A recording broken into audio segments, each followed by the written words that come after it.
Hello, good morning, जोहार। मैं संजय और आप देख रहे हैं न्यूज़ झारखंड। चलिए जानते हैं आज की मुख्य 25 बड़ी खबरों को।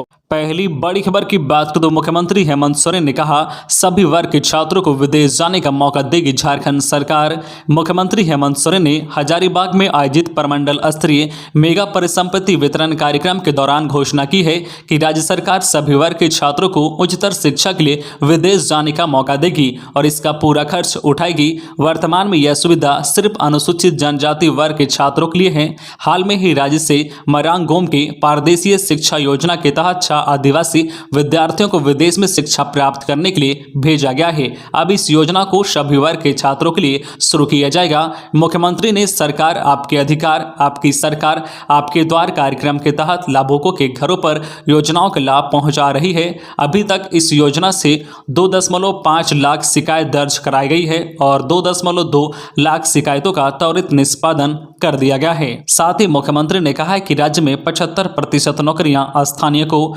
मुख्यमंत्री ने कहा है कि पिछले दिनों कोयला मंत्री से बातचीत के दौरान राज्य सरकार ने स्पष्ट कर दिया था कि राज्य में काम करने वाली कंपनियों को 75% नौकरियां स्थानीय युवाओं को देनी होगी। अगली बड़ी खबर की बात करें तो आज से झारखंड में मौसम बदलेगा। जानिए क्या होगा बदलाव। झारखंड में अगले कुछ घंटे आसिन बादल का डेरा रहेगा। बादल छटने के बाद आज रविवार से ही कनकनी बढ़ेगी। इस दौरान में न्यूनतम तापमान में कोई बड़ा बदलाव नहीं होगा। धुंध और कोहरे से दिन की शुरुआत के बाद मौसम शुष्क रहेगा। मौसम वैज्ञानिक अभिषेक आनंद ने बताया कि बंगाल की खाड़ी से पूर्वइया हवा नमी लेकर आ रही है, जिसके पछुआ हवा से टकराने से आसिन बादल छाए हैं। यह बादल अगले कुछ घंटे तक सक्रिय रहने के बाद धीरे धीरे छटेंगे। 12 दिसंबर यानी आज से ही आसमान साफ होने से न्यूनतम तापमान में 2 से 3 डिग्री सेल्सियस की गिरावट आएगी। इसके प्रभाव से ठंड और कनकनी बढ़ेगी। बारिश के कोई आसार नहीं है। अगली बड़ी खबर की बात करें तो लोहरदगा में 15 पदों पर भर्तियां, नोटिस जारी। झारखंड के लोहरदगा में 15 पदों पर भर्तियां निकली है।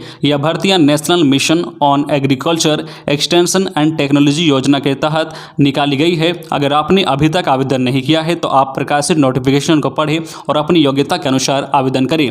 उम्मीदवार कृषि प्रौद्योगिक प्रबंधन अभिकरण लोहरदगा के पदों पर 17 दिसंबर 2021 तक आवेदन कर सकते हैं। प्रखंड तकनीकी प्रबंधक के 3 तथा सहायक तकनीकी प्रबंधक के 12 पदों पर भर्ती की जाएगी। इन पदों पर आवेदन करने के लिए उम्मीदवारों की योग्यता पदों के अनुसार किसी मान्यता प्राप्त संस्थान से BSc MSc पास होनी चाहिए। आप अधिक जानकारी के लिए और आवेदन करने के लिए lohardaga.nic.in/notice_category/requirement पर जा सकते हैं। अगली बड़ी खबर की बात करें तो अब JPSC ने क्रमवार पास अभ्यर्थियों को किया फेल। 57 और मार्कशीट गायब थे। प्रोविजनल रिजल्ट जारी कर हुई जांच, कटअप में बदलाव नहीं। झारखंड लोक सेवा आयोग की तरफ से अब 7वीं से 10वीं परीक्षा की PT में क्रमवार पास 49 अभ्यर्थियों को फेल कर दिया गया है। आयोग ने माना है कि परीक्षा का परिणाम जारी करने तक 57 अभ्यर्थियों की और मार्कशीट उन्हें नहीं मिल रही थी। परिणाम जारी करने में देरी किए बिना इनका प्रोविजनल रिजल्ट जारी कर दिया गया। इसमें 49 अभ्यर्थियों को कटअप मार्क्स के अंदर रखकर उत्तीर्ण कर दिया गया था, जबकि 8 को अलग अलग जायज कारणों के आधार पर फेल कर दिया गया था। रिजल्ट की घोषणा के बाद एक कमेटी को इस मामले की जांच की जिम्मेदारी दी गई थी। कमेटी ने 9 दिसंबर तक मामले की जांच की। इसमें पाया गया है कि प्रोविजनल आधार पर जिन 49 अभ्यर्थियों को उत्तीर्ण किया गया है वे सभी फेल हैं। अब JPSC की तरफ से इन सभी अभ्यर्थियों को फेल कर दिया गया है। अगली बड़ी खबर की बात करें तो CRPF ने रोकी बड़ी वारदात। झारखंड उड़ीसा सीमा से लगे सारंडा इलाके के केबलांग में नक्सलियों के खिलाफ सर्च अभियान में 3 लैंडमाइन बरामद। झारखंड व उड़ीसा में सक्रिय प्रतिबंधित नक्सली संगठन भाकपा माओवादी के खिलाफ सर्च अभियान चला रहे केंद्रीय रिजर्व पुलिस बल CRPF को बड़ी कामयाबी मिली है। दोनों राज्यों की सीमा से लगे उड़ीसा के सुंदरगढ़ जिले के सारंडा इलाके के केबलांग थाना क्षेत्र में चलाए जा रहे अभियान के दौरान सुरक्षा बलों को 3 लैंड माइन मिले हैं। इसका वजन 2 किलोग्राम, 12 किलोग्राम और 15 किलोग्राम है। इन विस्फोटक को नष्ट कर दिया गया है। खबरों में आगे बढ़ने से पहले आपसे रिक्वेस्ट है कि अगर आप चैनल को सब्सक्राइब नहीं किए हैं तो प्लीज चैनल को सब्सक्राइब करके बेल आइकन प्रेस कर दे, जिससे आपको झारखंड की हर छोटी बड़ी खबर का अपडेट आप तक पहुंचता रहे। चलिए बढ़ते हैं खबरों की ओर। अगली बड़ी खबर की बात करें तो एकलव्य विद्यालय के विरोध में ग्रामीणों का शहर में मार्चा। आदिवासी संगठनों ने राजभवन में किया शक्ति प्रदर्शन, कहा राष्ट्रीय धरोहर को मिटाने की हो रही है साजिश।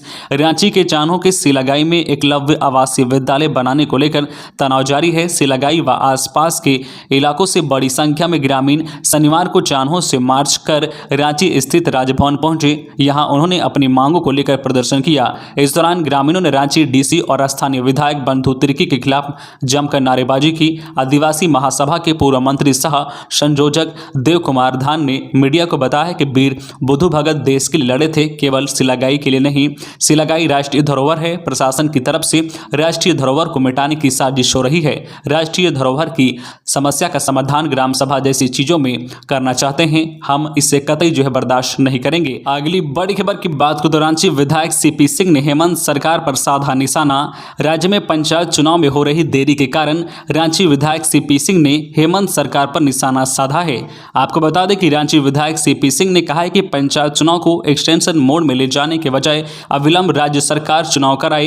पंचायत चुनाव नहीं कराने की वजह से विकास योजनाओं की गति थम गई है, इसलिए राज्य सरकार को अविलंब पंचायत चुनाव कराने चाहिए ताकि विकास योजनाओं को गति मिल सके। अगली बड़ी खबर की बात तो स्थानीय और नियोजन नीति को लेकर महाधरना 20 को आदिवासी मूलवासी सामाजिक संगठन संयुक्त मोर्चा की ओर से 20 दिसंबर को राजभवन के समीप स्थानीय और नियोजन नीति को लेकर महाधरना कार्यक्रम का आयोजन किया जाएगा। यह निर्णय शनिवार को करमटोली चौक स्थित प्रेस क्लब में हुई समीक्षा बैठक में लिया गया है। बैठक में तय किया गया है कि महाधरना के बाद इस मामले को लेकर राज्यपाल को ज्ञापन सौंपा जाएगा। अगली बड़ी खबर की बात तो लोक अदालत में 1,24,000 से अधिक मामले निपटाए गए। राष्ट्रीय लोक अदालत के तहत शनिवार को राज्य में 1,24,502 मामलों का निष्पादन किया गया। इस दौरान 1,15,12,04,602 रुपए की राशि का भी निष्पादन किया गया। राज्य की सभी अदालतों में इसका आयोजन किया गया था। अदालतों में लंबित वैसे मामलों का निपटारा किया गया जो कोर्ट पहुंच सकते थे।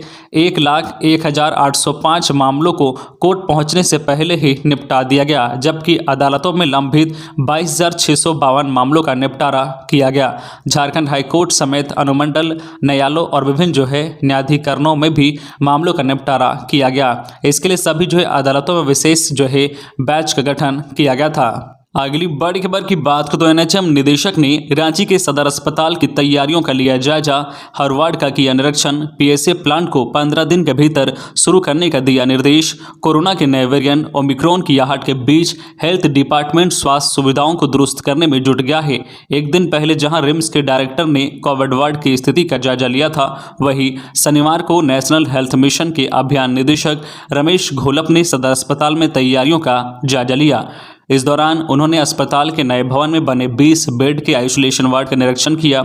उन्होंने पीएसए प्लांट को 15 दिन के भीतर शुरू करने का आदेश दिया है। ऑक्सीजन प्लांट का काम कर रही एजेंसी को 26 दिसंबर तक काम पूरा करने को कहा गया है। अगली बड़ी खबर की बात को शोर मचा रहे युवक को मुख्यमंत्री ने मंच पर बुलाया। रोजगार के सवाल पर दिया जवाब। मुख्यमंत्री हेमंत सोरेन ने कहा है कि प्रदेश के विकास को खनिज संपदा से आगे नहीं बढ़ाया जा सकता। खनिज संपदा से प्रदेश को विकास के पथ पर ले जाना संभव नहीं है, बल्कि खेत खलिहान के रास्ते हमने विकास करने का निर्णय लिया है। उन्होंने कहा कि पिछले 20 वर्षों में जो काम नहीं हुआ वो अब काम हो रहा है। वहीं सभा स्थल पर रोजगार की मांग को लेकर शोर कर रहे युवाओं से मुख्यमंत्री ने कहा कि आइए और मंच से अपनी बात कहिए, हम आपकी ही मदद करने आए हैं। हमारी सरकार की गारंटी है कि आपके एक घर में रोजगार जरूर देंगे। स्वरोजगार के लिए राज्य सरकार ने कई योजनाएं लागू की है। सीएम ने कहा है कि पिछले 20 वर्षों में पहली बार हम लोगों ने छात्रों को विदेश भेजने का प्रबंध किया है और पूरी उच्च शिक्षा का खर्च सरकार उठाएगी। अब इस योजना का लाभ सभी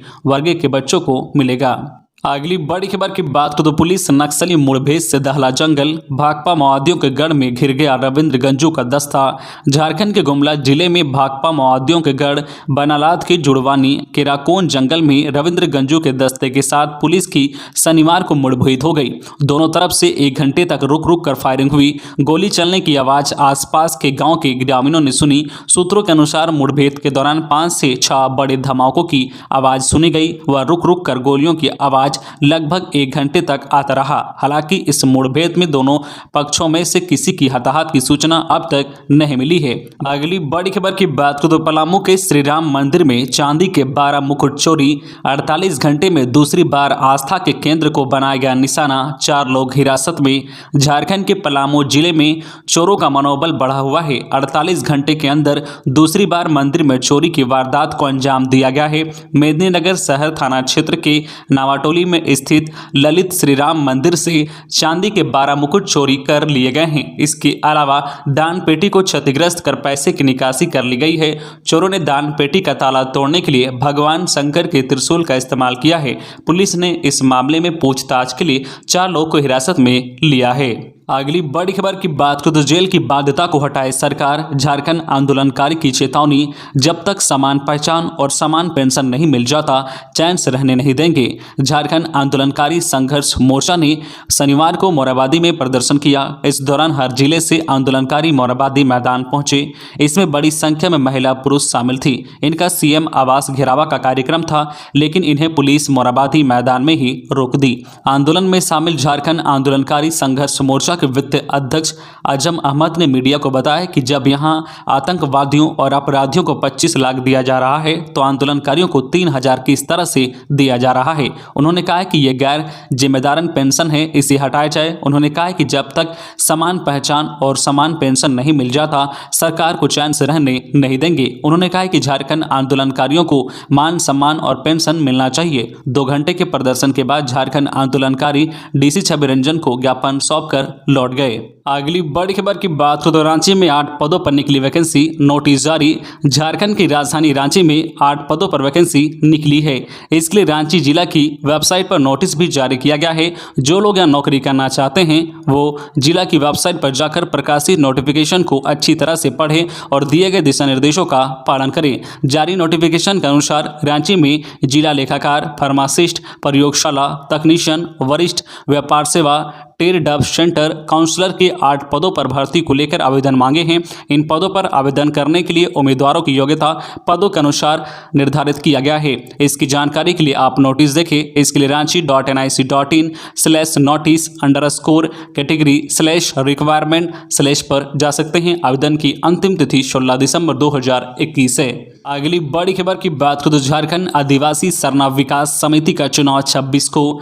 झारखंड आदिवासी सरना विकास समिति धुरवा के नए सदर के लिए पदधारियों का 26 दिसंबर को चुनाव होगा। इसमें अध्यक्ष सचिव, 2 उपाध्यक्ष, 1 सह सचिव, कार्यालय सचिव सह कोषाध्यक्ष पद के लिए चुनाव होगा। चुनाव के लिए 5 सदस्यीय कमेटी के गठन किया गया है।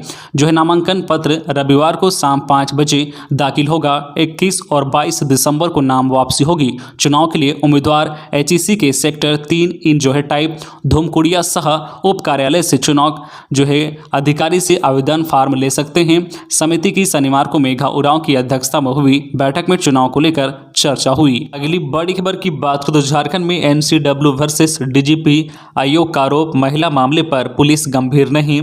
मुख्यालय का जवाब, लंबित मामलों की कोई सूची प्राप्त नहीं हुई। राष्ट्रीय महिला आयोग की अध्यक्ष रेखा शर्मा ने महिला हिंसा के मुद्दों पर राज्य के पुलिस महानिदेशक के रवैये पर नाराजगी जताई है। 2 दिवसीय दौरे पर रांची आई शर्मा ने कहा है कि झारखंड में महिला हिंसा के 300 से अधिक मामलों पर डीजीपी से एक्शन टेकन रिपोर्ट उपलब्ध कराने को कहा था, जिसमें 25 मामले बहुत ही गंभीर हैं। लेकिन जब वह इस संबंध में डीजीपी नीरज सिन्हा से मिली तो उनका रवैया बहुत ही कैजुअल था। उनकी कोई तैयारी नहीं थी और वह किसी भी मामले से संबंधित कार्रवाई की जानकारी आयोग को उपलब्ध नहीं करा पाए।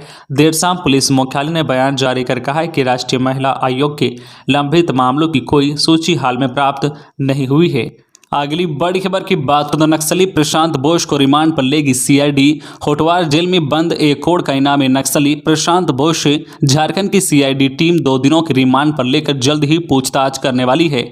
इसके लिए न्यायालय से अनुमति मिल गई है। सीआईडी की टीम प्रशांत बोस से बुंडू के एक केस में पूछताछ करेगी। बुंडू के तेमारा घाटी में 18 फरवरी 2016 को माओवादियों से रांची पुलिस व सीआरपीएफ की टीम के साथ मुठभेड़ हुई थी। इस मुठभेड़ में प्रशांत बोस मास्टरमाइंड था और प्रशांत बोस के इशारे पर ही यह मुठभेड़ हुआ था। इस मुठभेड़ में एक महिला नक्सली सहित 4 माओवादी मारे गए थे। इस घटना में 2 जवान जख्मी हो गए थे। अगली बड़ी खबर की बात करें तो झारखंड के सबसे बड़े मानव तस्कर पन्ना लाल को ईडी ने लिया रिमांड पर। झारखंड के सबसे बड़े मानव तस्कर पन्ना लाल को ईडी ने 5 दिनों के रिमांड पर लिया है। पन्ना लाल पर हजारों नाबालिग बच्चों की तस्करी का आरोप है। पन्ना लाल ने तस्करी के माध्यम से अकूत संपत्ति अर्जित की है।